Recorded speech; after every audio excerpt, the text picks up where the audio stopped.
empathy itself is actually not a, it's actually a neutral term, I think. Empathy is the capacity to understand somebody else, to resonate emotionally with somebody else, but all of that can be used for negative purposes. And so the torturer, if I torture you, I need to know what is painful for you, which means that I need have some capacity of empathy to torture you.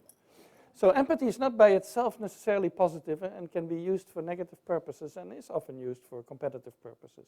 Now, if the emotional resonance is absent, then all sorts of things can happen. So the psychopath, let's say Bernie Madoff, probably a psychopath, because he exploited people who were very close to him and who he befriended.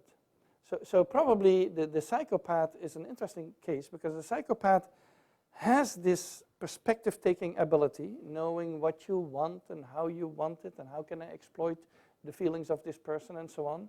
So it has the perspective-taking abilities without the emotional component that make most of us recoil from doing the sort of things that Bernie Madoff was doing. So I think then you use all the perspective-taking abilities that come with empathy for negative ends. And I think people in the business world, there's actually a book on this. The book is called Snakes in Suits. And it's in how psychopathy is probably a very good characteristic to have as a business person. And so there are speculations that these empathic capacities are used, but it's a very small percentage of people that are psychopaths. You know that, it's like 1 or 2%. But still, 1 or 2% is enough maybe to run into them on occasion.